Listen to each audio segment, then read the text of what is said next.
Hey, what's up, guys? Welcome into Good Morning Lambeau. My name is Clayton. You can check us out on Packernet.com. You can find me on Twitter at Packers_access. You can email us, PackersTotalAccess@gmail.com. You can text us, 865-658-5824. I'm joined alongside Tim, live in Green Bay, a chilly Green Bay it looks like up there this morning, Tim. I know back home in Tennessee, I got an update. We got a little snow last night, and it was something like 18 degrees, I think. So up there in the valley in northeast Tennessee, but we're down here in Orlando, so we're sitting at about 65 daily and sunny. What was that? You're sitting at what?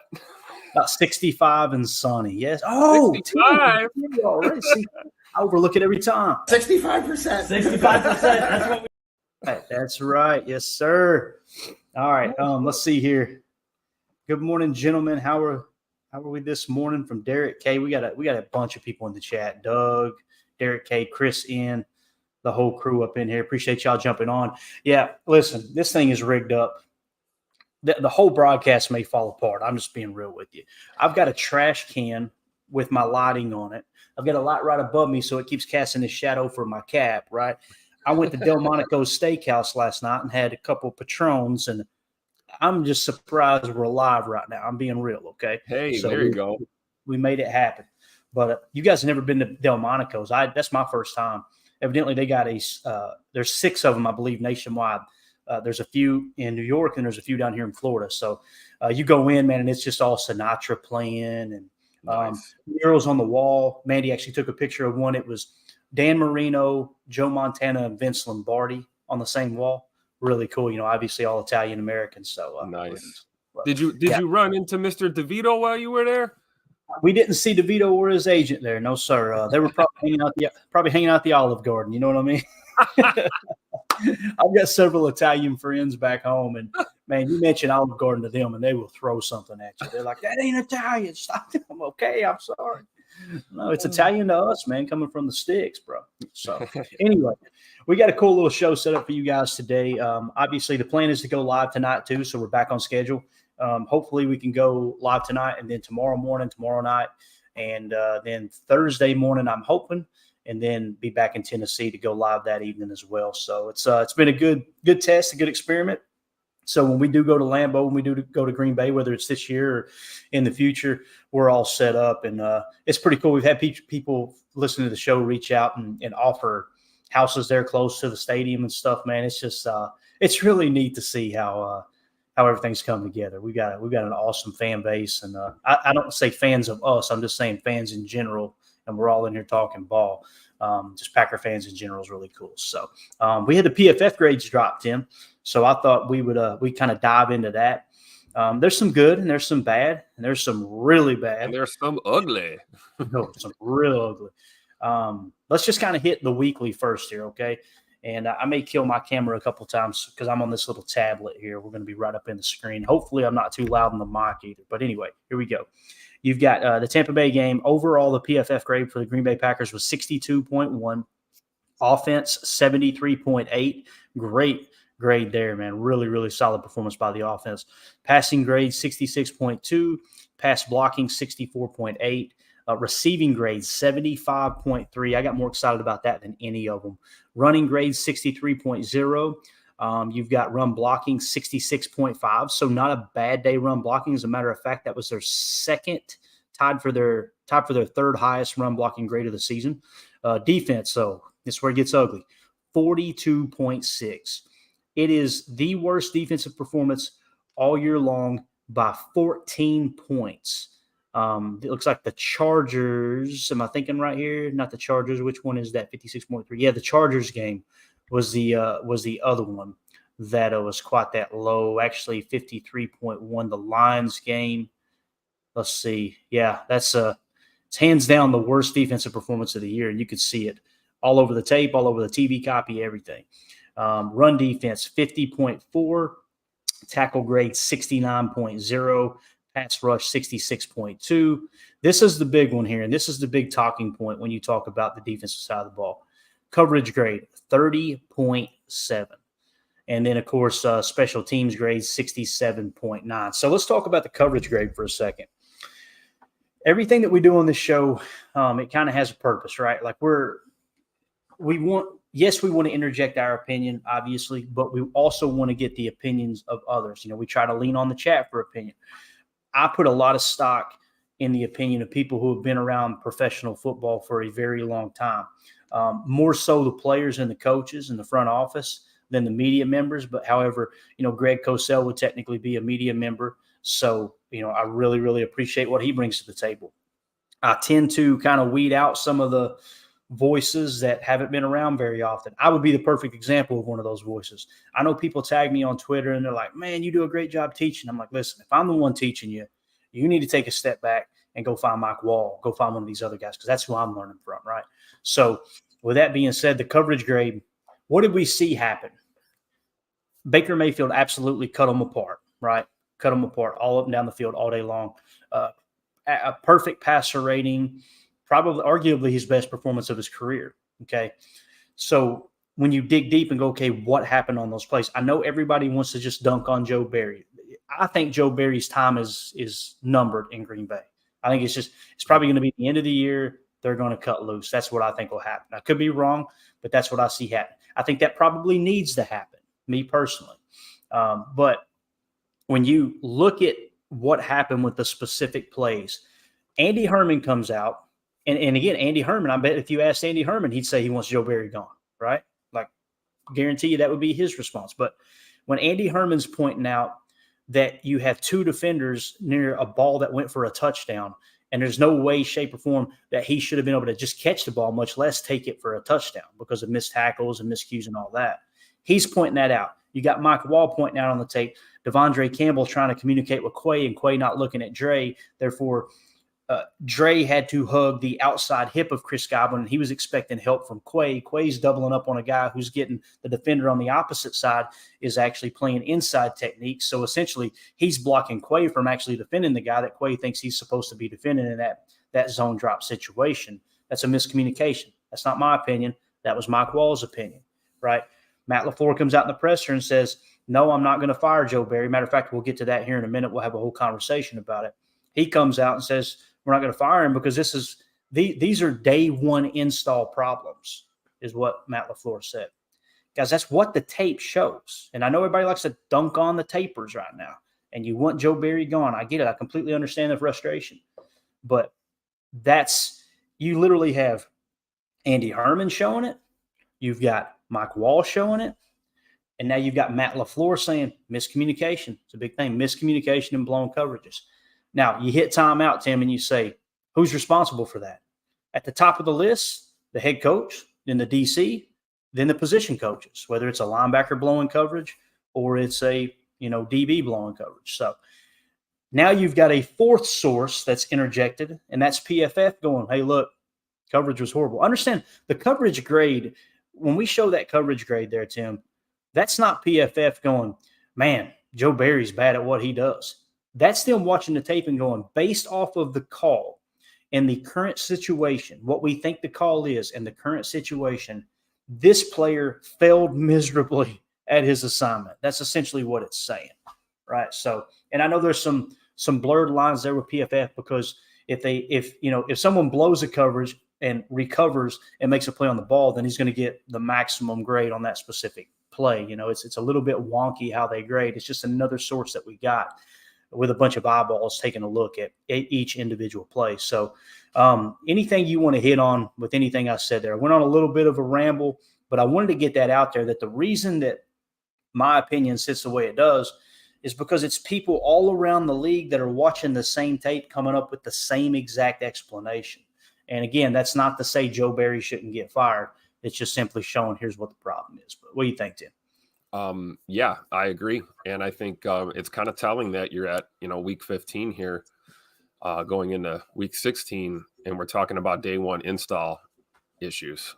That's like, and I know our instinct is to want to point a finger, identify the problem, get rid of it, right? Well, I think when it comes to communication, you've got more than one party involved. There's a lot of moving pieces. So they clearly need to clean up some of the comms on defense, especially because if you look at our offense, it seems like the communication is improving. We saw issues with that early in the year, and that seems to have subsided. we're seeing Jordan and the boys, hitting their cans and their checks and their reads. But then on defense, you're right. We get a call, and then the green dot gets the call. We're trying to communicate, and guys just they're not getting the memo. So that points to coaching, but it also points to how you're playing out there on the field in the moment. You've got to keep your head in the game, and for young players that can be hard, man. There's a lot of distractions, by design distractions, not to mention the ones that just come with suiting up and playing on Sunday. So it's a communication issue.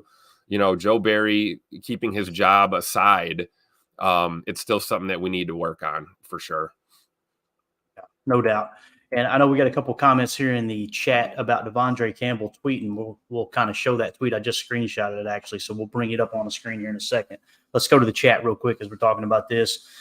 Chris, or Doug in the chat here, says there were at least 3 plays where Baker whistled a ball right by Quay or Devondre's head for a completion in a seam. Yeah, one of the plays, Matt LaFleur specifically talked about them being in Tampa too, and Baker just fitted in the perfect spot. There was a lot of blown coverages. There's no doubt about it, right? And you guys know Dre caught a lot of flack during this game, Dre Campbell. And I tend to always try to fall back to, hey, look, man, the guy's playing through injuries. Now, is that on the coaches? Is that on him? I don't know. I'm of the opinion if you're not 100%, nobody in the NFL is 100%, don't get me wrong. But if you can't play to full potential, then you're probably going to hurt the team. Let's kind of err on the side of caution there. Essentially, a decent backup might play better than a good player who's playing at 60%, 70%, right? I mean, we've all been there. So always try to cut the players some slack on this pod for sure. Nick McSwain in the chat said, I wonder if position coaches are the bigger issue. I don't know if it's the bigger issue. And Chris actually responded to Nick and said they definitely aren't innocent. Yeah, I mean, it's the boring argument, guys, but there's enough blame to go around, man. There was times this year when the offense played bad early in the year. We forget about that. The defense was kind of carrying the team early. Now it's kind of flipped. The offense is looking pretty good, and the defense is struggling. There's plenty of blame to go around. But as far as the position coaches, Tim, I know we kind of talked about that, and not to throw any specific name under the bus, I think they've kind of gotten a pass this year, man. Barry is kind of taking every punch on the chin, and we haven't even mentioned that. Okay, Barry's not out there teaching them technique, guys. He's not out there teaching them how to play man coverage, catch man, mirror match, press man, not showing them how to play exactly in quarters and this and that. Those are the position coaches. You guys remember Jair Alexander said early in the year, the cornerbacks coach that they brought in, was it from Arizona or Houston, one of those teams? It was Greg Williams, because I immediately went, oh, crap. Yeah, I immediately thought Greg Williams from New Orleans, the guy who got suspended for Bountygate? No, it's a different Greg Williams. Jair said they brought him in. Yeah, my twisted self. I got excited about that, right? But anyway, that says a lot about my personality and how I think defense should be played. I was the guy getting thrown out of games for throwing dirt in people's eyes, breaking up double plays. Jair says Greg Williams was brought in, right? And he said that's one of the things they're trying to convince me. I like to line up off the ball, and he's trying to, get me to commit to lining closer to the line of scrimmage. Everybody went, oh. Now, the people who hate Joe Barry, they just kept their mouth shut and kept it moving, nothing to see here. But the ones who were trying to actually uncover what's actually going on with the alignment, it proved to you that they're giving them freedom to line up where they want to line up, which has been said by LaFleur, Jair, everyone. I don't like that approach, and that is on the DC. And you need to go to a player, even if it's at Jair's caliber, and go, listen, bub, you're going to line up where I tell you to line up, Now, I know immediately people will say, I think Joe Barry's lying about that. Okay, I respect your opinion, I like to take people at their word if you can. So, yeah, Nick, I think the position coaches have kind of gotten a pass. And again, I don't want to get on here and start name-dropping people and going, yeah, he's the one to blame. There's enough blame to go around. And when we talk communication, Joe Barry, all he can do is sit up in the booth and, bark an order into the microphone. It's going to go down to the field, right? And then it's got to get translated to the players, and it's got to. So yeah, like I said, communication is more than one way here, guys. So, I think it's a little bit of multiple parties that are responsible, and position coaches, sure, when we're talking about technique and, things like that. But as far as communication, there's other people on the staff who, you have a hand signal, or there's a backup process in case we lose, headsets or our comms. How can we get the play called old school, like it's, back in the day when we're just, calling sets, or we're, visually using signals. So that's something that's gotta be shored up here. And because bottom of the line is, if you're talking about making a run at the playoffs like we were just a few short weeks ago, you've got to have stuff like this shored up, because if you go into a playoff game with communication issues, it's going to be a long day really quickly. So I think it's, this is an issue that can be corrected by committee. It's on the players. It's on our DC. It's on our position coaches. It's on, the guy making, $5,000 a season to wave his hands around, whatever it is. There has to be, I don't know if they need to huddle up, and have a chat, if we need to have a walkthrough that's, stressing communication. But, regardless of what you're doing on the field, if you don't know what's going on, if you're doing the Rudy Ford, like, hey, what are we doing? It doesn't matter what your effort is. It doesn't matter what your technique is. If you're out of position to begin with, and you're not keeping your work in front of you, as we've talked about. So, it'll be interesting to see how they approach this going forward, heading into Carolina. Yeah, for sure, man. So SSDD in the chat says, look at Devondre Campbell X post from today. The locker room is lost. Here's what I love about doing this show. I hadn't seen that. And this is just another example of the listeners, the viewers, making the show better, because your finger is on the pulse, by the second. I actually just screenshotted it when you said that. So let's pull it up here real quick. So Devondre Campbell tweeted out about 34 minutes ago, roughly 40 minutes ago now, not going out of my way anymore, and I'm not playing through injuries anymore, because when poopy goes wrong, they always use it against you. I'm treating everyone accordingly and giving them the same energy they've given me. Focus on yourself and your mental. 59. You owe it to yourself, with the handshaking emoji. So what have we said the last few weeks? And I try not to be I told you so. That's not the point. Like, something's off with Dre. You could tell. And it's like, okay, has he hit the wall? I don't think so. He's not old enough to have hit the wall. But, when we bring him in, we talked about it yesterday. Is he kind of returning to that baseline that he played at before he got to Green Bay? Was that the anomaly, him being an all-pro? I hope it wasn't. But then, okay, what other factors are coming into play? You got injuries, right? Dre's seen the criticism. That's why it's so important on Twitter. People don't want to hear it. They're big boys. They get paid a lot. I got you. But guys are watching everything.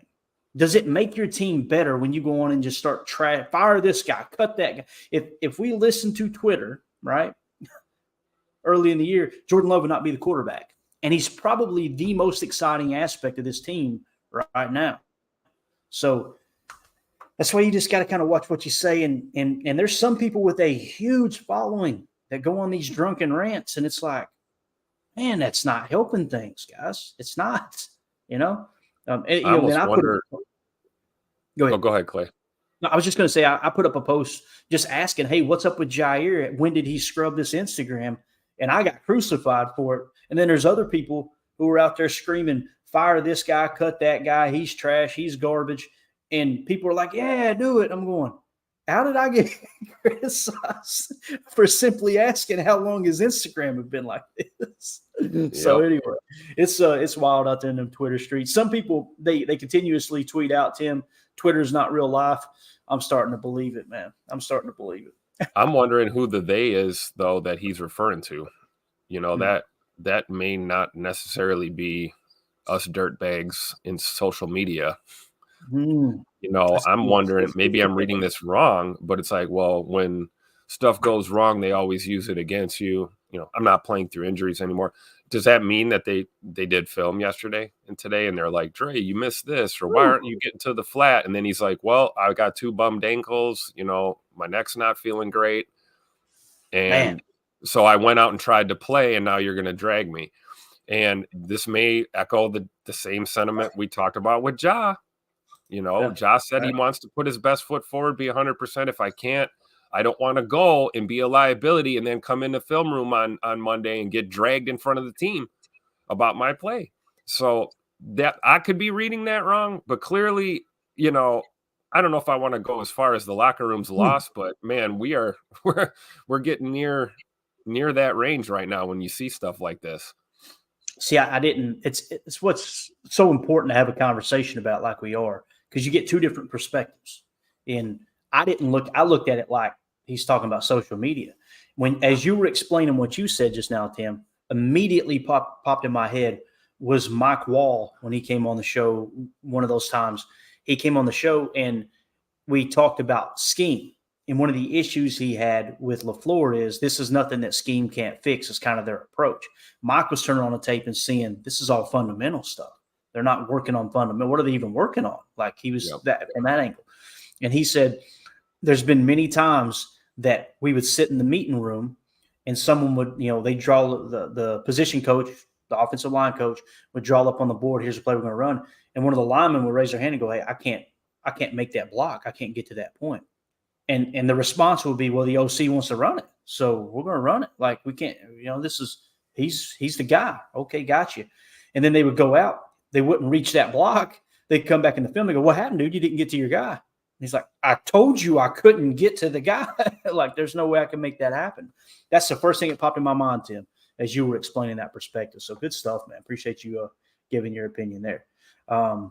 So there you go, man.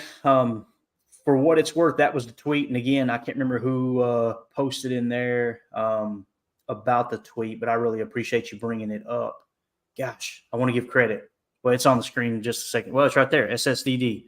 Thank you so much. I didn't realize it was still on the screen. Appreciate you bringing that up, man. I had missed that tweet. So let's do this since we're kind of on this topic and the miscues and all that. Let's go to defense first with defense PFF grades, right?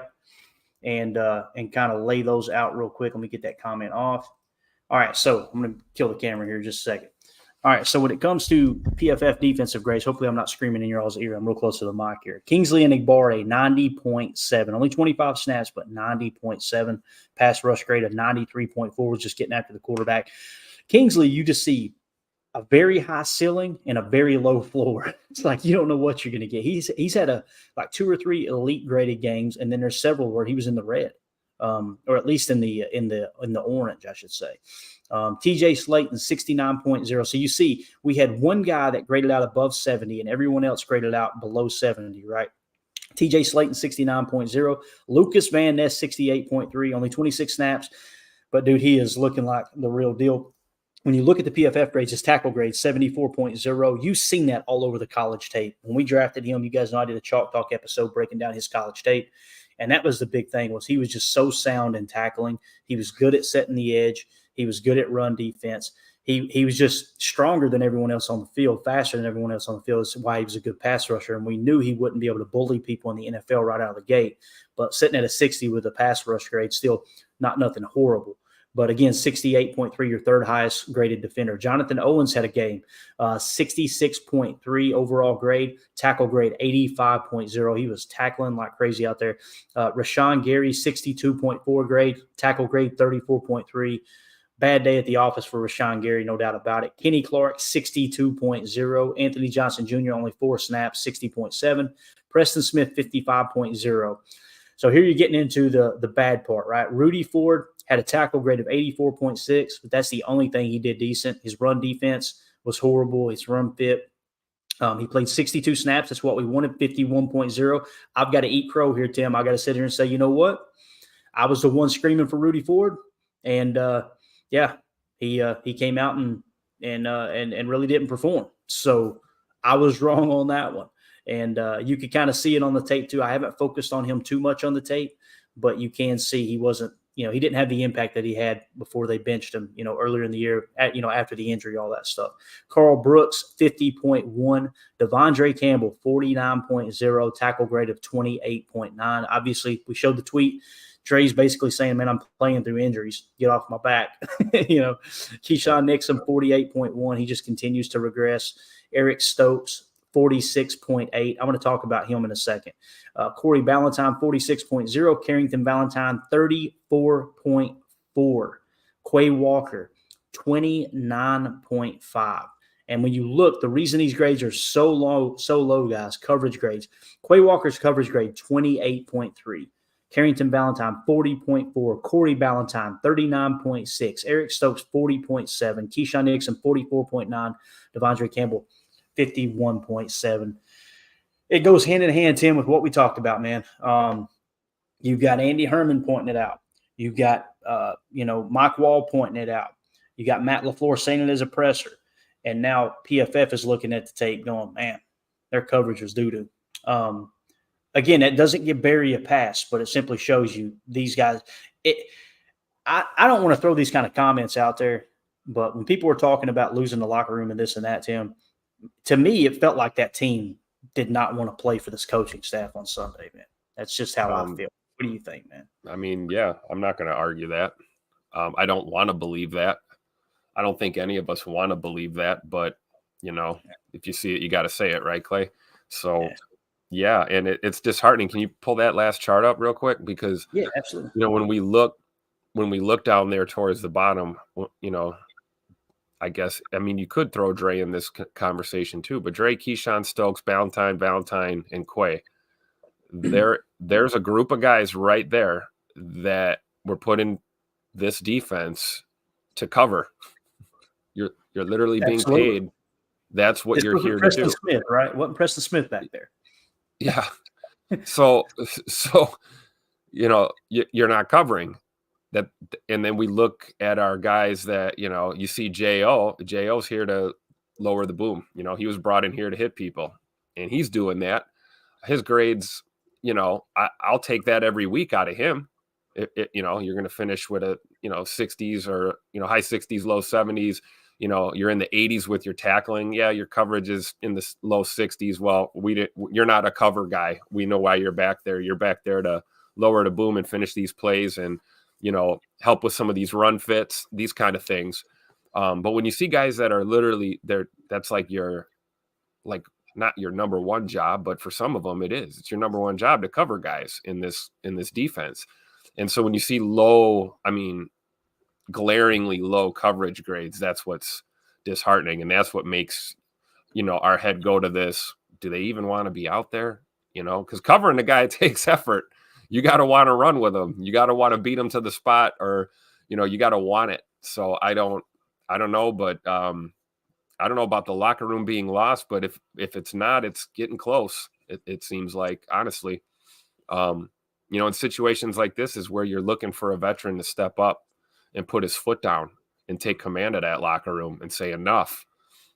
We got 3 games left here. Let's play some solid football before the season's over and go out on a high note. And I haven't really seen that, so I don't know. Yeah. And I got news for you, if it's lack of faith in the staff, or they don't want to play for this coaching staff, then it ain't just Joe Barry that's the issue. And I'll just say that. And that kind of lends credence to the people that want to fire Joe Barry too, though, because I'm a big history nerd. I don't mean to laugh. This is the first thing that popped in my mind. If you follow the JFK assassination any at all, right, you'll that pretty much when they made an assassination, boards committee, they pretty much confirmed back in the 70s that there was a conspiracy to murder JFK, right? So whether you believe that, you still think it's a conspiracy theory or what have you, I know this isn't the pod for it, but the first thing that popped in my mind was when Bobby Kennedy was assassinated, there was a mafia member that was quoted as saying, because Bobby was trying to dismantle the mob at the time and organized crime, he said, basically said, if we cut off the tail, the dog will bite, the head will bite us. But if we cut off the head, the tail will stop wagging. He was talking about getting rid of JFK over Bobby Kennedy. That'll take care of it. So first thing that popped in my mind, because people right now are saying, you get rid of Joe Barry, you're getting rid of all the position coaches too. Most likely you're not going to keep those guys, right? So right. You're gonna basically cut off the head and the tail goes with it. So it'd be a whole new staff if they do move on from Barry. And again, everything we're talking about here, it goes hand in hand with it, guys. Like that's probably going to be the right move, is just to make the change.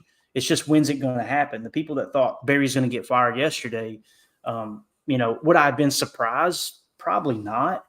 But these people that were just so sold on Barry's going to be gone, it's like you keep listening to the same people over and over and over, and they've convinced you this is going to happen because that's what their emotionally charged tweets, comments, post-game, pods and stuff want to happen. You got to be kind of realistic in that regard. I know it's not like I said, it's probably a boring response, but it is what it is. Deadfish in the chat says, I thought for sure Campbell was going to pick that ball off and take for a pick six, but he just missed it, and it went for a Tampa touchdown instead. A 14-point swing. What did we lose by? Game of inches. There you go. That's, I didn't even think about it being a 14-point swing, but that's exactly what that play was. Not that you could ever bank on someone having a pick six, but man, there was a lot of green in front of them. There's no doubt. Reef in the chat said Panthers team has a good mix of veterans and rookies. They might have a bigger urgency than the Packers. What do you guys think? I think just like every other week, Reef, again, it's not a popular opinion, but any given Sunday, dude, anything can happen. The Packers could come out and drop a 40-burger and blow them out. That wouldn't surprise me. The Packers could lose in a close one. That wouldn't surprise me.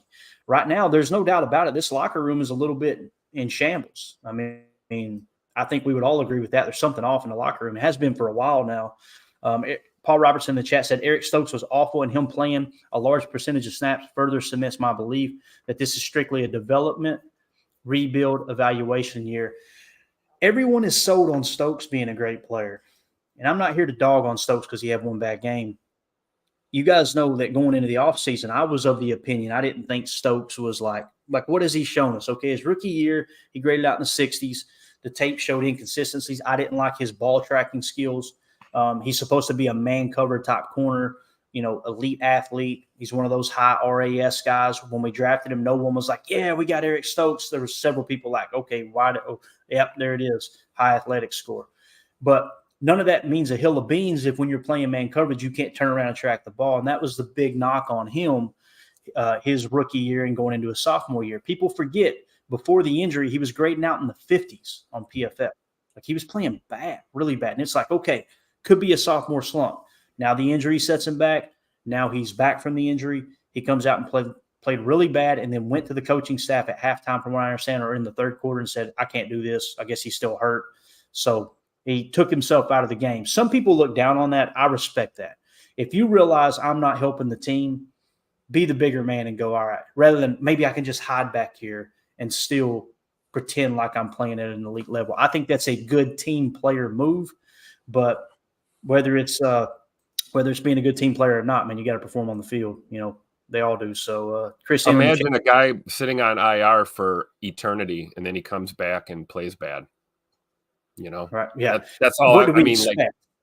Like, you know what right. I mean? I was actually shocked that he started. When I saw that, I was like, wow, they're starting him. Right. And then look what happened. So I'm with you though, Clayton, too. I don't, there were things that were before the injury that were issues that needed to be worked on. But he's still a young player, and injuries can stymie growth. You have to be out there to get better. Right. So I was more surprised that he got the start than that he didn't play so great. And hopefully that improves. Right. We want to cheer for this team. We don't want to just, complain about the bad things. Right. So hopefully things change, but if not, we have to look at our defense next year, and see what's going on. But, while we're on the subject, Dre with that missed pick, you're talking about playing through injury. Is that why he's a half a step late there and he misses it by an inch? Could be. Yeah, it could. Chris in the chat said, anyone see that screen to Jones where 3 offensive linemen in the open field completely missed every defender? What happened to Green Bay Packers being good at screens? Screen game hasn't been there all year long, Chris. I know exactly what you're saying, man. It's been off all year long. Doug says, defending Stokes a bit, a DB that hasn't played in 6 weeks, and you start him, in my opinion, you have to transition a DB to game speed. That's exactly what Tim was pretty much saying right there. Agree with that. Ron in the chat says, what were Joe Barry and Jerry Gray's differences with the coverages? I didn't think they had differences with the coverage. The only thing I remember hearing, now he left, obviously. He left and went to Atlanta. And we knew there was something there, right? There's a reason he had to leave and go. Now, I think, did he get promoted to assistant coach or something? It seems like there was some kind of promotion slightly higher than the Packers were, his current position on the Packers. But anyway, the Miami game last year, the players, Rasul came out and said that Jerry Gray was in the locker room, and they came out and played lights out in the second half there on Christmas Day, I think it was, and they ran away with that win there in Miami. It helped that Tua went out, but they still won the game. He spilled the beans, he being Rasul, and said Jerry Gray basically got in everybody's face in the locker room. The players, I didn't hear anything said that he got into it with Joe Barry. It sounded like Jerry Gray went to the players and was like, "What the heck are y'all doing? Like, you're not playing the scheme. You're out here freelancing." And then, of course, lit a fire on them. They came out in the second half and they won. Many people looked at it like Jerry Gray left because of Joe Barry. I kind of looked at it like Jerry Gray was frustrated with the players. So just because of that Miami game. Again, I'm not in the building. I don't know for sure. So, it is what it is there. So let's see. Adam in the chat said, if dude is too injured to play, then he doesn't play. These teams have medical staff for physical and mental. Yeah, that's what they're on the payroll for, man. But I don't know how these guys get back out there if they're not 100%. Mark in the chat says 7 first-round draft picks on that defense, and they play like a JV team. And that's where you got to put some blame on Barry and Goody. When we say that, Mark, 7 first round. I've heard it said as 9. I've heard people say 8. It's amazing how the name fluctuates around. I'm agreeing with you, assuming that is the correct number. Okay. Now we know there weren't 7 first rounders on the field. Let's pretend like they were and they underperformed. Just because someone's a first round pick doesn't mean they're a good football player, right? I mean, it's just doesn't even mean they can play in the NFL, right? And in some cases, like the way the Packers draft, they go high ceiling in the first round. And then the second round, they kind of bring it down a touch. And then the third round, what the analytics are showing is they're going high ceiling again.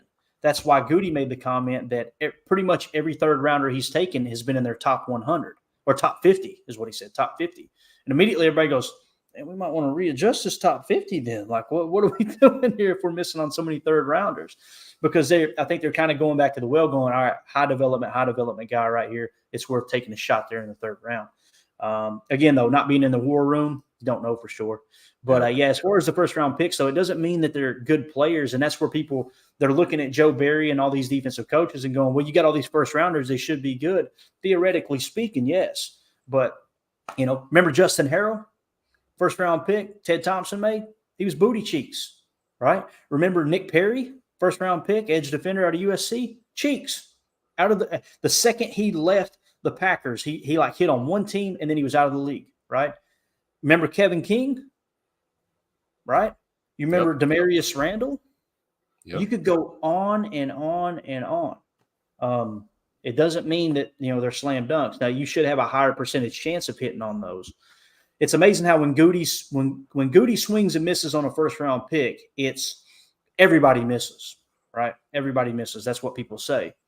When other people swing and hit in the first round, like the Jets did with Garrett Wilson and Sauce Gardner, it's, well, they're high first-round picks. Of course they're going to be good. It's like, come on, guys. We got to be – you can't be that much of – I don't want to say homer, but, fair weather fan. And there's a select group of the fan base that thinks Goody makes no mistakes, 0 mistakes, none. He is the man. And you got others that refer to them as goot lickers, right? And then you've got people that will not give Goody any credit when he hits on a draft pick, makes a good signing, all these things, and vice versa. It's just it gets really toxic. Paul Robertson says consistency. That's what's lacking, the sign of a young, banged-up team. Yeah, there's a lot of truth there, Paul, but I got to be honest, man. That's not a popular talking point. That nobody wants to hear excuses, right? But they are, man. They're banged up and they're very young. There's no doubt about it. And then Christian in the chat said, what happened with the defensive room? They went from 2 huge wins to not wanting to play for them 2 weeks later. Something happened, man. Sure what it feels like. Injuries, of course, they're playing a role. Let's just do this. That's a good segue. Let's talk about well, Christine in the chat said Nick Perry was cheeks. He could play football around me in my sleep, or he could play football around me in his sleep, Chris. But you're right, man. It just didn't pan out, buddy. So you talk about the locker room. Matt Schneidman had, first of all, let's just kind of go through here. Here are the people who have openly said they think something's going on with Jair behind the scenes and with the coaching staff, okay? Those people are Jason Wilde, Mark Tauscher, Rob Domofsky, Gary Ellerson, okay? That's 2 former players and 2 media members. And now Matt Schneidman has come out on his show and made comments as well. He's the one who asked the question in the presser, right? I'm trying to think of how he asked it, but he essentially asked about Jair's injury, and Matt LaFleur said, yeah, we miscalculated his injury, is essentially what he said, right? So you miscalculate the injury, immediately you think, okay, that explains everything, right? This was Matt Schneidman on the Matt Schneidman show.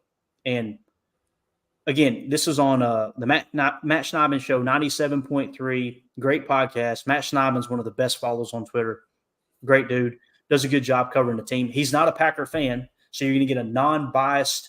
If I was covering the Packers, I'm just being honest, you would be getting a very, very, very biased reporting because I'm a huge Packers fan. I'm not afraid to say that. So I respect people who are willing to kind of step up and admit, hey, look, I'm not a Packers fan. I'm just covering the team. I think he does a good job. This was like the last minute of like a 10-minute segment. Obviously, we don't want to play the whole thing. Go give it a like. Go give it a retweet. Go find them on YouTube. Follow them, all that good stuff. We want to make sure that they get credit and their channel gets bumped for this because they do a great job. But listen to how he words this at the end. And I want you to think about everyone else that's reporting on this as well. Here we go. Because I will say this. If he is, he wouldn't be the first. It has happened before. But I am not accusing him of doing it, but it has happened before. People think he's just boycotting Joe Barry, and people say they don't blame him for that. I'll end it on this.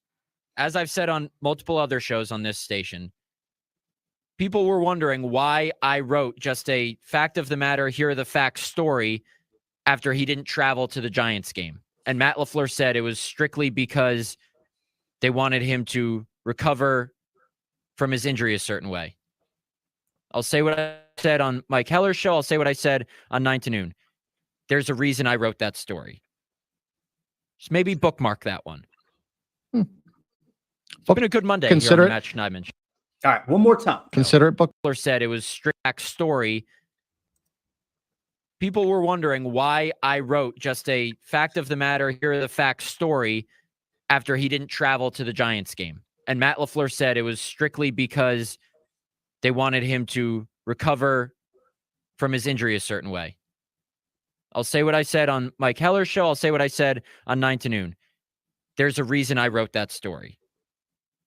Just maybe bookmark that one. All right. So essentially that conversation was talking about Jair may be traded at the end of the year. Okay, that was kind of the basis of the conversation.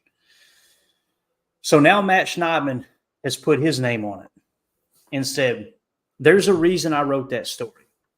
The only thing that can mean, guys and gals, is someone in the building, player, I don't think it was a coach, unless it's a coach that's disgruntled. Someone in the building told Matt Schneidman there's something else to it. Okay. Now, whether he got good information or not, I believe Matt Schneidman's telling the truth. There's many people saying he's lying about it. I think he's telling the truth. Question is it good information? Is there something legitimately there?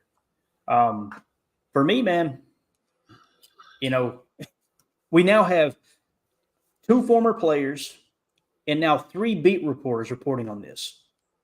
This feels a lot like the Aaron Rodgers, Brian Gutekunst feud that, can I be honest with you guys? I said was BS. That's just them stirring this stuff up. There ain't nothing there. You kidding me? When God, who's the guy that used to be here? He does a lot of stuff with Tyler Dunn now. Bob McGinn. When Bob McGinn released the article that said everyone in Green, not everyone, but people in the front office are done with Aaron Rodgers. They're moving on with Jordan Love. This was before Aaron got out of the darkness retreat. I went, you know what I said? That's BS. That's BS. Yep. They waited until he got into darkness retreat to do it. And then guess what happened? Aaron's side of the story. He gets out of the darkness retreat, checks his phone, and what does his phone say? Hey, guys, just to let you know, the Packers called. They're shopping you. They're trying to trade you. This was after when he went into the darkness retreat. He told Goody, hey, look, I need time. And Goody said, take all the time you want. If you want to come back, you can come back. And the second he stepped into darkness retreat, Goody started shopping him. Like, and I know you got the FaceTime and this and that and all we couldn't get a hold of him. To me, think about this too, Tim. Rasul on Twitter, when all this was going on that Rodgers was going to be traded to the Jets before it was a done deal, Rasul basically tagged Aaron in a tweet and said something about, come on back, 12, come on back. Right? Who got traded? Yep. Both of them. We are sitting in an open field right now, and there is smoke all around us. And some people are continuing to refuse to acknowledge that there's a fire burning somewhere. Like, when you talk about the locker room, you talk about losing the locker room.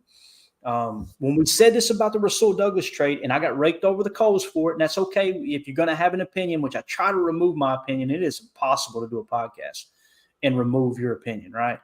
But when I gave my opinion on the Rasul thing, I said, man, you take the leader of the locker room and you traded him. He is the highest graded defensive back in that locker room. Now he's according to PFF, the most valuable cornerback in the entire National Football League, and you trade him. You do it in a way that when he found out, from what I understand, they called him. They didn't get him into the office and do it face-to-face. People said, we wasn't in the building. Okay. When Aaron Jones found out immediately, they said, yeah, he's down in the sauna right now. So he was in the building really, really quick if he wasn't in the building exactly at the moment. Aaron Jones goes down, and they said that Rasul was at his locker bawling like a baby. And Aaron Jones went to him because, like, Aaron Jones is like the offensive leader of the team. Rasul was the defensive leader of the team. And there were people doing victory laps because the team played well the week or two after it, saying, I thought this was supposed to ruin the culture. What happened? Here we are, folks. The culture is never an issue when you're winning. The culture only rears its ugly head when the team's losing. So cue the Mike Daniels tweet. Exactly. I'll say it again. Yep. Right. And again, I try not to provide this as an opinion or try to sway anyone else's. What we want this show to be is your opinion is welcome. And we want to hear your opinion if you bring it in a respectful way. If you bring it in a way that you want to dunk on someone when you're correct, or you want to disrespect people, that's not going to last 2 seconds in the chat. It's not going to last 2 seconds on Twitter. I'm blocking you. Like, life is too short to argue with people I will never meet face to face that damn sure wouldn't say it to your face when they take the personal shots at you. I'm just not going to do it.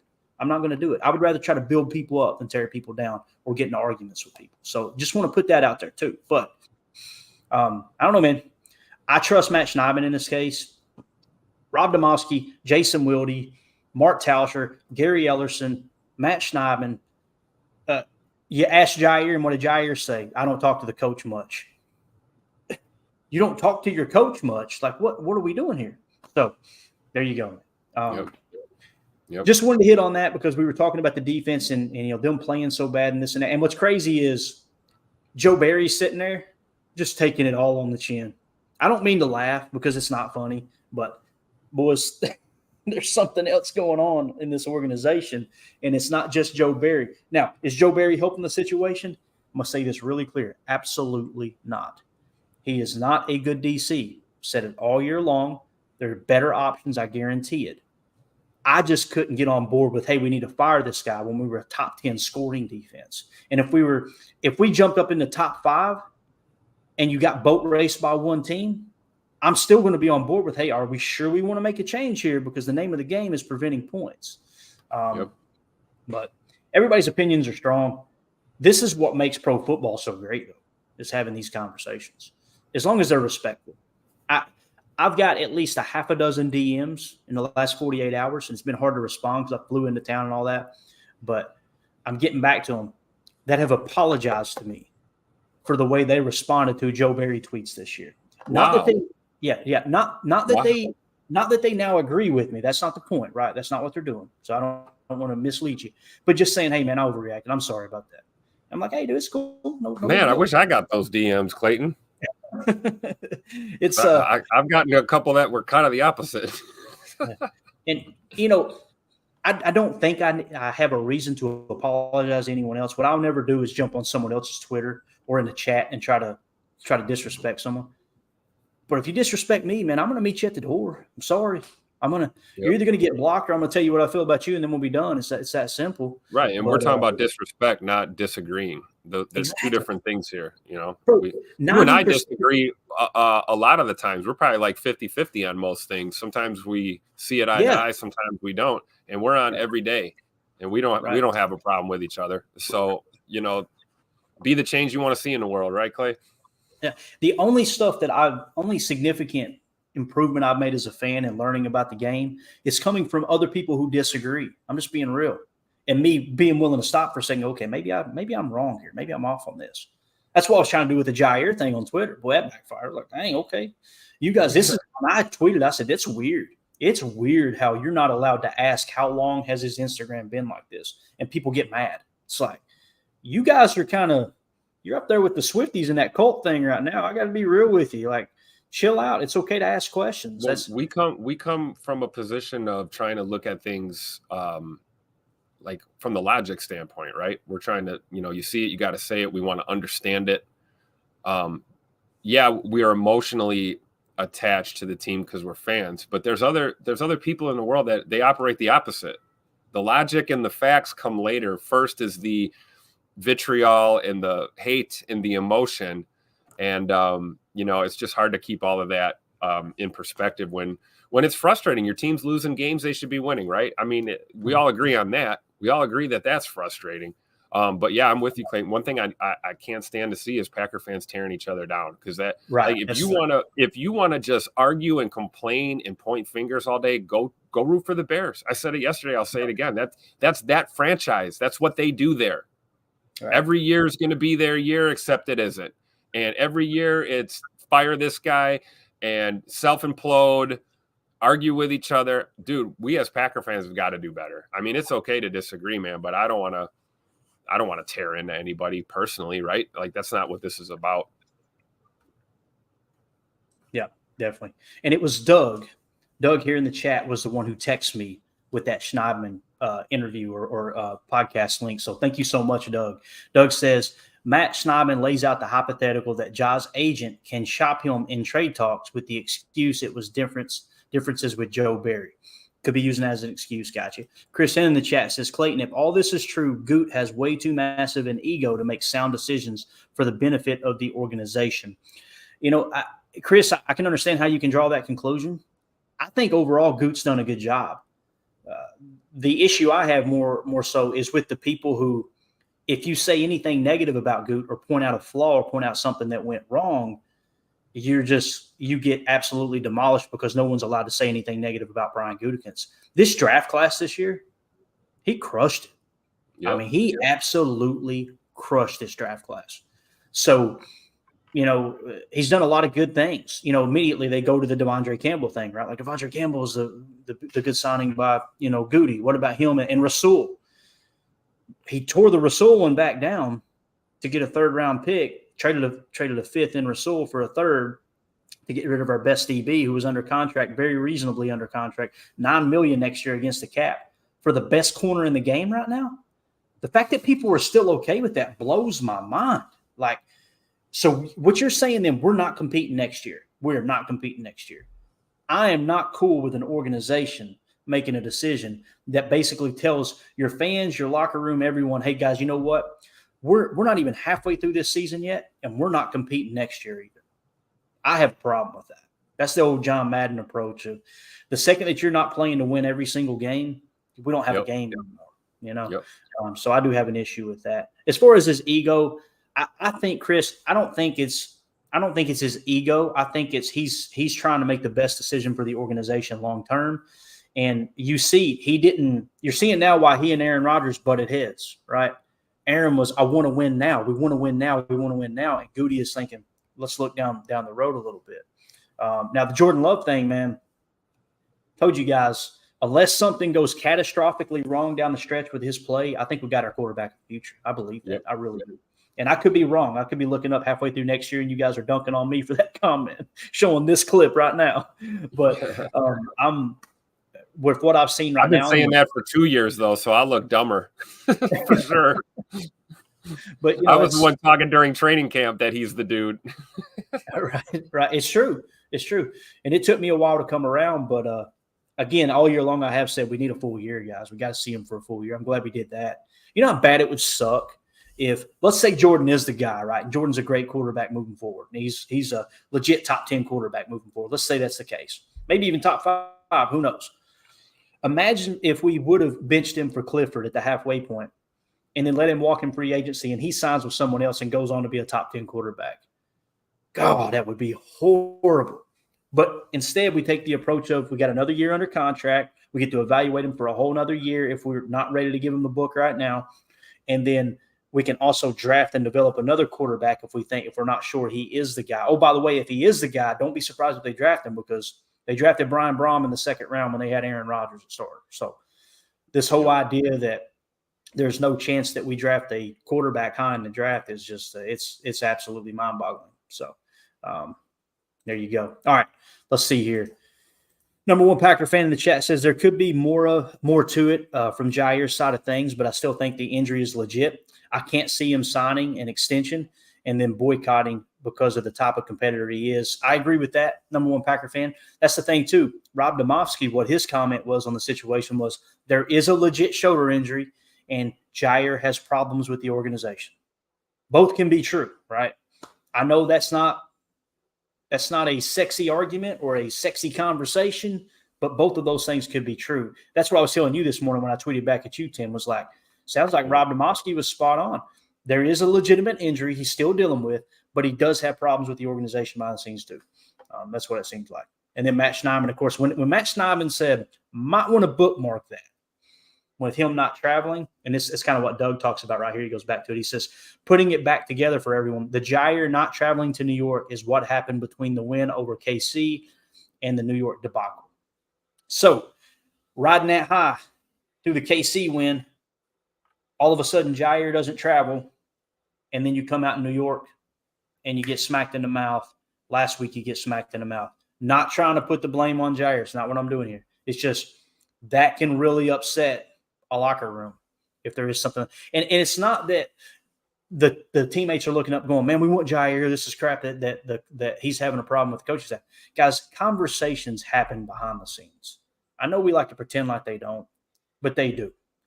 These players are communicating behind the scenes. You guys remember the whole report that there was a text thread with Aaron Rodgers and Devontae Adams and them, and they referred to Brian Gutekunst as Jerry Krause, the guy who basically tore apart the Chicago Bears dynasty. I personally believe that wasn't as cut and dry, that it happened the way that the media reported it, but that's just another example of there were conversations going on behind the scenes, maybe not as broad as all of the players in a text thread making fun of the general manager, but there was definitely but see, if that's what it is, then that's where that stuff should stay. If you're in a private thread with your boys and you want to vent about your manager at work, that's one thing. But if you come into work and air those grievances in a public domain and then say, okay, you guys figure out what I mean by this, that's a different story. So, and I think to Ja's credit, throughout this, I don't think that he's been overly boisterous about his feelings. I think he's been kind of poked and prodded by the press crew, and makes some comments sometimes when it's frustrating that you're not on the field, and quite frankly, as we've heard from our coach, that they misread this injury.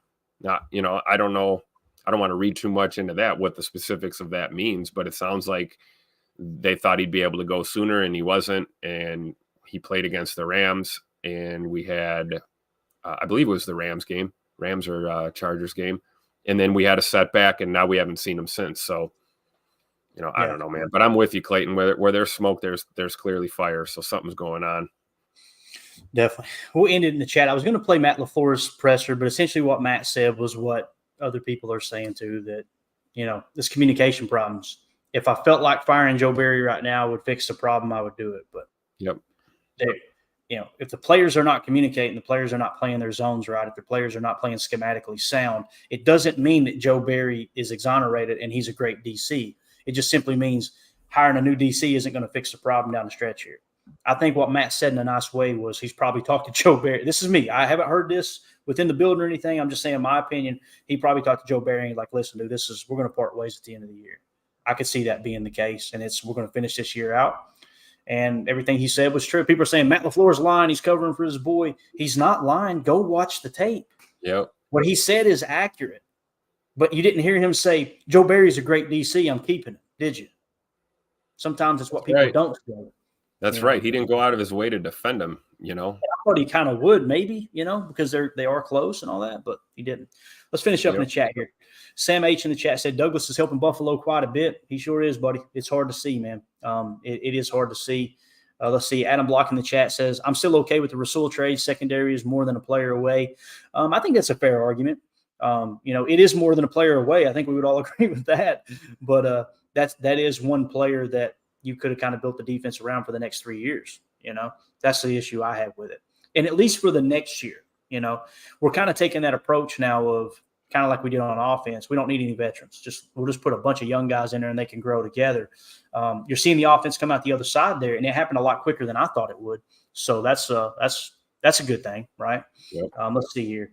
Doug in the chat said, at Dave MX6, I think the defense is rebelling against Goot's decision with Rasul and now Ja pretty heavy-handed. I think that's the smoke we're all kind of referring to that may be out there. I hope it's not the case, but that's definitely the talking point right now for sure. Donovan has a very original comment here. He says, can I get a fire Joe Barry? There you go. All right, we got our first fire Joe Barry of the day. Sam H, J Love looks like the future, no doubt. I completely agree. I think barring any catastrophic setback here down the stretch of these last few games, I think we may have a quarterback of the future for sure.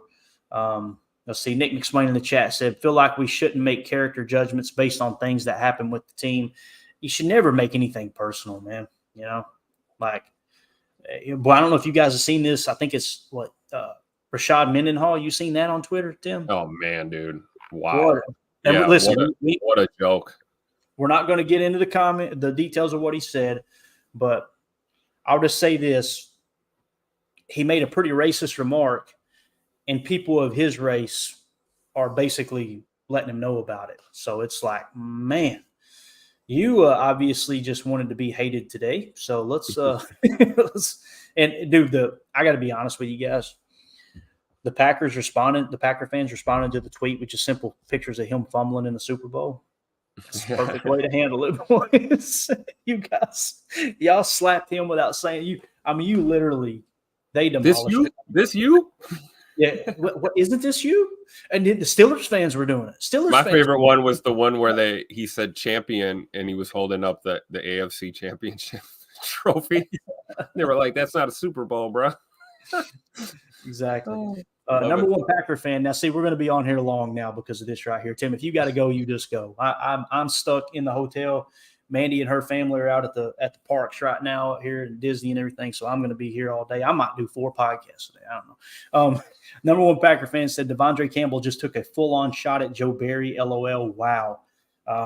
And like Donovan said, what did Dre say? I'm trying to comb through here, Tim, and see. He may be referring to what we just talked about. Yeah, I think he's talking about what we covered earlier. Okay, gotcha. Keep your eye on the chat. If you see something there, Tim, let me know. Doug in the chat says, Wildy reported he spoke with someone in the building that there is a specific shoulder joint problem with Jair. There you go. Makes sense. And then Wildy said that as a guest on a radio show at a casino sports book last night. I don't know what that means, but anyway. All right, got you, man. All right, let's wrap it up. I was trying to see, not a popular take. Okay, yeah, we'll just go ahead and wrap it up, guys. Eric Sutherland with another gem. Oh no, where's Sutherland at? 9:06 or 9:06. Well, whatever time you're on. What time are you in right now? There it is. There we go. There it is. Go ahead, Tim. Read it. I think new owners would help a lot. What are you trying to say, man? Tim, this guy trying to. I take that personally, man. I always got cracked up at that conversation, both sides of the argument, man, because you've got people outside of Green Bay fan, that aren't Green Bay fans are like, these idiots, they got scammed into buying a piece of paper and they think they own the team. And I'm like, hey, knucklehead, nobody thinks they own the team. We embrace that, the history of the fact that the community and the fan base has always been there for the organization, right? And been willing to donate. It's a donation for a piece of memorabilia is what it is, right? That's right. And it's what kept Green Bay here. The reason we have a football team. This could have been over 100 years ago before it even started. Me up too, because like Mike Florio is the main one that trumpets that and makes fun of Packer fans for it. And this is what I responded to him one time. He blocked me pretty quick. But I responded and said, so you're saying fans shouldn't be able to voluntarily donate to their team so they can get facilities updated, a better pro shop, things like that. But it's okay for your Minnesota Vikings, because he's a big Vikings fan, to tax the hell out of their citizens and make them pay for the stadium. Got it. That makes a lot of sense. What are we even doing here? What are we doing? So, all right, I want to give a shout out to our sponsor real quick before we go. Let's see here. BetUS is the official sports book of Packers Total Access. Appreciate them jumping on board. If you want to support the show and get an awesome sports book, if you'll click on the link in the description of this video here on YouTube, that'll tie you directly to Packers Total Access, and you can go to BetUS and register for free on their website and create an account. It's a really, really cool setup. I've actually switched all of my bookie, all of my sports book stuff over to them. I'm no longer using. I won't name drop the others, but I'm no longer using them because BetUS jumped on board with us. It's just a way that you guys can support the show through BetUS. Yesterday we hit on the day before with the K Dotton under, right? You guys know I like betting under prop bets, right? We hit on the K Dotton. Yesterday we found two. We said they weren't as slam dunk as the K Dotton. Nothing's a slam dunk, first of all. I never gamble anything that you can't afford to lose. You plan on losing every dime that you gamble. That's the way I gamble, okay? When we went to the K Dotton under, we hit on it, right? It was like under 2.5 catches, whatever it was. I think he had 2 catches, so we hit on that one. We hit on our first one. Yesterday, I suggested Jalen Hurts under 8.5 yards or under 8.5 carries, right? PFF Edge had it 2 of 3 bars full at 8.7%. Okay, so understand the K Dotton bet was a full 3 bars. So this was a little more of a risky bet. The other one I did was Gainwell receptions, right? Under 1.5 receptions. Also mentioned if you couple those two together in a prop bet, it would get you plus 235. Well, Jalen Hurts ended up with 12 carries, so we missed on that one. But the Gainwell only had 1 target and didn't even have 1 catch. So we hit on the Gainwell. So if you did, bundle it up, then you obviously missed on that little 2-leg parlay. But if you just went single individual bets, you hit 1 of 2. So now since doing this and BetUS coming on board with us, we're now 2 of 3 on our recommendations. So again, that's BetUS. You can, if you were to have clicked on that, this is what their interface looks like. Really user-friendly, really cool setup. That's BetUS, America's favorite sports book, now the official sports book of Packers Total Access, celebrating their 30th year in business, been around since 1994. So appreciate them sponsoring the show. They are absolutely awesome. Look forward to many, many more years of that sponsorship. So, Tim, parting thoughts, bud. Let's get out of here. I hope these guys get it together. Sometimes when there's adversity within a locker room, this kind of nonsense, this may be an overly positive look at this, but sometimes this crap can bond a team too, and hopefully that's what the case is, because, I know we're talking technicalities here, but we're not dead yet. So, one game at a time. We've heard the 1-0 mentality referred to previously this year. I'd like to hear it again. Let's try and forget these 2 losses here, and let's go beat a team that we should absolutely destroy. I mean, let's be honest. And I don't care if it's a close game or not. We should win this ball game on Sunday. And if we do, there's still hope. And that's all we can hold on to right now, because that's all that's in front of us is this next game that we have. So I'm hoping through all of this crap that these guys find a way to play together and get out there and execute. But it's going to be an uphill battle and an interesting ride. So I'm ready for it, Clay. Let's let's get ready to do more chalk talk. Let's get ready to break down film and hope for the best here with all of this. Because honestly, I hate it. I hate this crap. This is bad. This is bad for any organization, and especially our beloved Green Bay Packers. So hopefully, hey, we talked about this early in the year. Matt LaFleur said this was going to be a player-led team. And right. I guess my response is, okay, guys, let's go right now then. Let's step up. Rashawn Gary, let's step up. Whoever this is, Preston Smith, veterans on that side of the ball. I understand Dre Campbell's frustrated. That's where the tweet came from. But he also has the ability to walk into that facility and rally the troops too. So hopefully they just focus on what's the most important, and it's what you can control. And the only thing you can control right now is beating Carolina. So put all your effort into that and see what happens. Definitely. Jim in the chat says, hey, leave us owners alone. Love it. Owner on owner crime over here, man, for sure. Derek K in the chat said, Posse Rock in the house. Chris says, Derek, every time you say that, I sing in my head John Deere Green on a hot summer night. And then Derek K says, love Charlene. So let's go ahead and hit it for him one time as we exit the building here. John Deere Green on a hot summer night. Hero Billy Bob loves Charlene. You love it. You love to see it. All right, guys, we're out of here. If you would hit that like button for us on your way out, that'll help other Packer fans. One big AJ Dillon thumbs up. Yes, there you go. That thumbs up. If you hit that like button for us, it'll help other Packer fans find this channel, find this this type of content. We appreciate you guys hanging out with us. Tim, I may put Chalk Talk together. I don't know, man. I wasn't going to do it on the road with this setup. I don't know how glitchy it's going to be.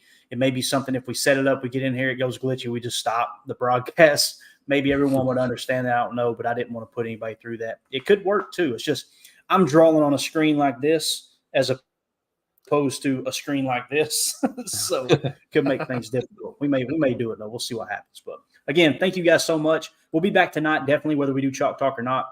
It'll be PTA Live at 7 Central, 8 Eastern. And look forward to chatting more Packer football with you guys. Maybe we'll get some more answers by the end of the day. We'll see. But hopefully kind of hold everything together, as far as Dre on Twitter and all that stuff. So I like Dre too, man. Well, and that's the other thing that hurts. I'm trying to end the show here. I'm saying something else.